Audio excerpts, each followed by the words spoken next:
With familiar government health resources changing or disappearing from day to day, finding trustworthy nutrition information has become increasingly challenging. So, today I have some practical tips on how to find your way to reliable sources of nutrition information.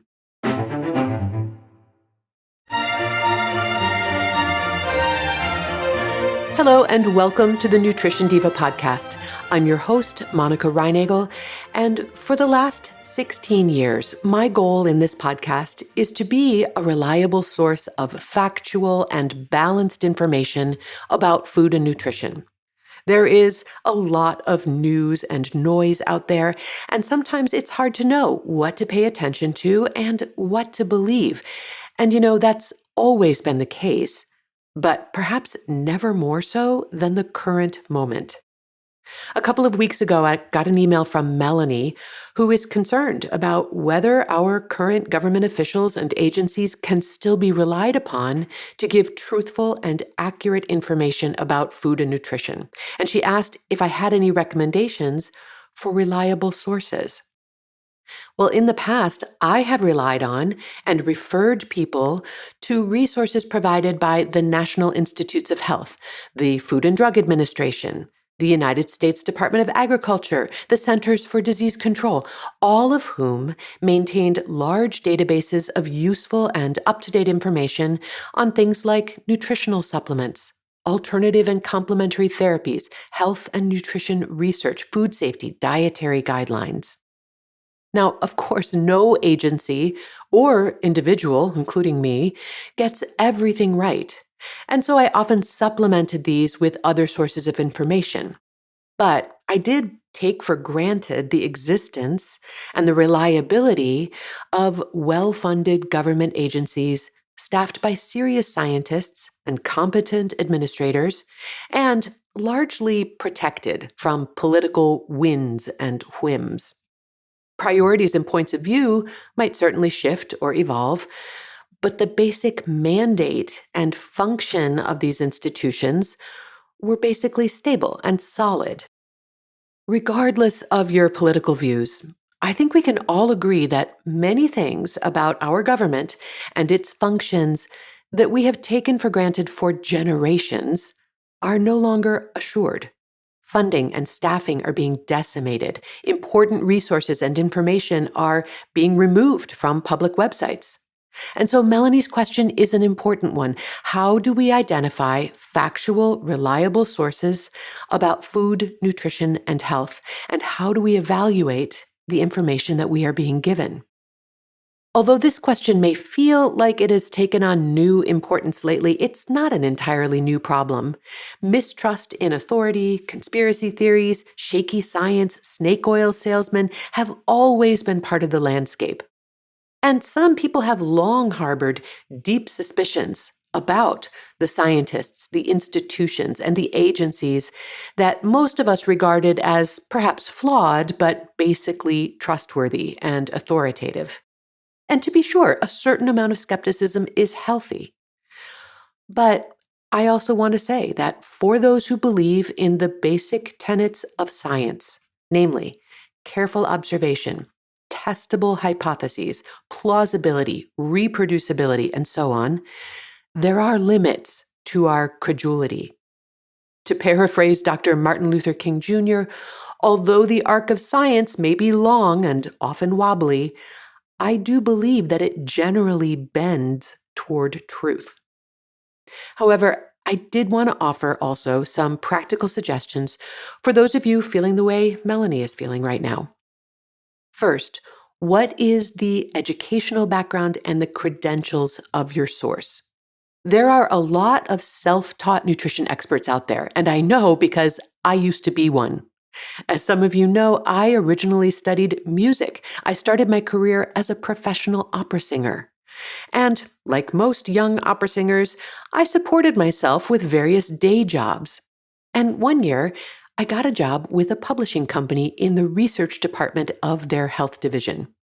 It was a great job for me. I loved reading about health and nutrition. I already knew a fair amount about it. And before long, I was writing short features and fillers for the publications. And within a few years, I actually had a pretty solid career going as a freelance health writer, and I felt like quite the expert. Until I went back to school to earn a graduate degree in nutrition. And that's when I realized the difference between someone who learns about health and nutrition by reading popular books and browsing the internet, and someone who has had a formal education in the subject. Now, I'm certainly not saying that people with initials after their names are always right, or that you need to have an advanced degree to know what you're talking about, but it helps. All that anatomy, physiology, biochemistry, statistics, and research methodology that they make you slog through really does give you an edge when it comes to spotting inconsistencies, fallacies, and errors in very scientific sounding explanations. This background also helps you put the facts into perspective. Many nutrition myths have their basis in something that is actually true, but the facts have been misconstrued, misinterpreted, or simply misapplied. And something can be true without being particularly meaningful or relevant. For example, it is true that caffeine is a diuretic, meaning that it increases your urine output. However, it is not true that coffee is dehydrating because it contains more water than the caffeine in it causes you to lose. It's also true that you'll burn more fat while exercising on an empty stomach, but that won't necessarily help you lose more body fat in the long term. Statistics are notoriously slippery.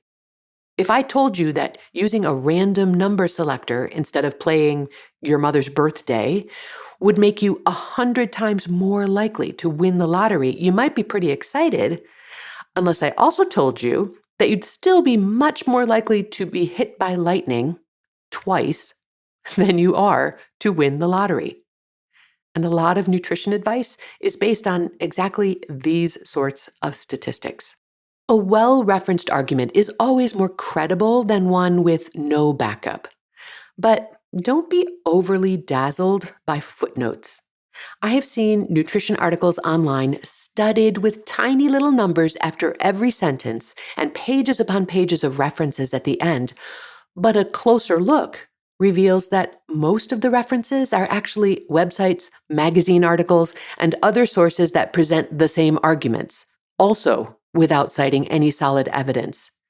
That is the equivalent of hearsay in a court of law, and we all know that hearsay is not good evidence. I've also checked some of those references and found that the cited materials didn't actually support the argument that the author was making. And sometimes I wonder whether the author actually read them. It gets very circular. There is a lot of nutrition lore that's never been proven or even tested in any serious way, such as the idea that eating protein and carbs at the same meal somehow impairs your ability to digest them.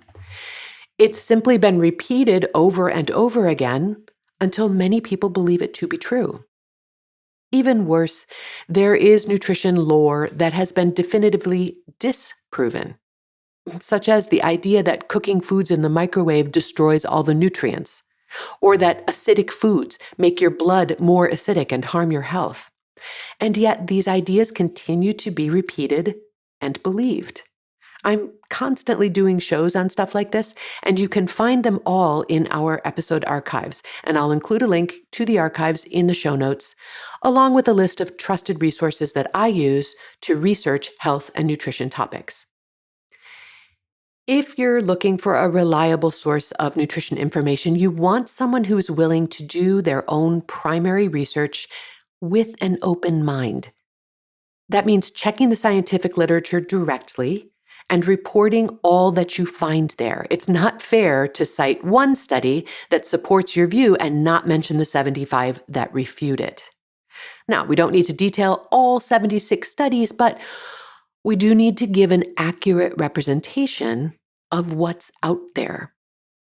So in short, you want someone who will give you the facts, tell you where they got the facts, and then be very clear when they start giving you their opinion and their interpretation of those facts.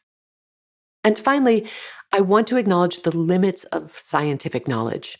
What we know or what we think we know about health and nutrition is constantly evolving. And as we get more information and do more research, we sometimes have to reverse or revise our positions. That said, basing treatment on the existing scientific evidence rather than personal experience or hunches or conventional wisdom, that's called evidence-based medicine, and it's the gold standard for the practice of nutrition as well. Keep in mind, however, that evidence-based medicine is grounded in statistics. So the more data points we've gathered, the more confidently we feel we can predict what will happen. But we cannot guarantee something that was true for 99% of the population will also be true for you. And that's why, even though research shows that eating every 3 hours is statistically unlikely to affect your metabolic rate, you might still find that eating more often makes it easier for you to lose weight.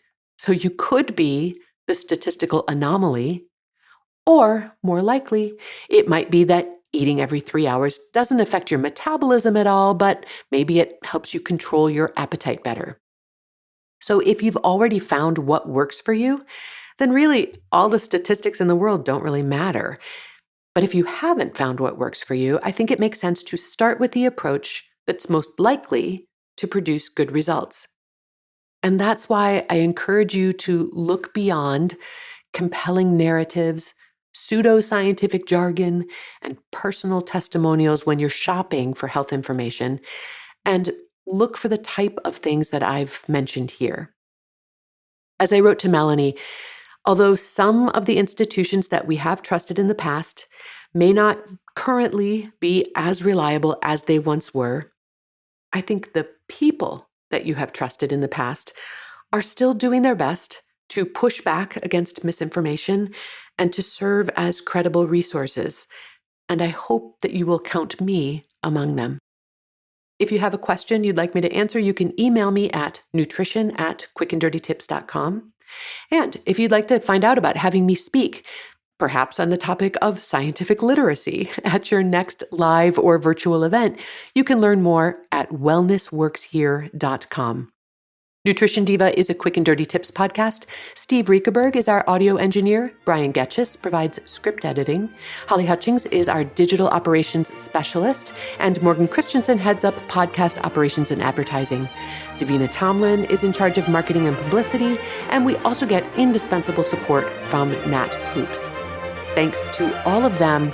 And most of all, thanks to you for listening.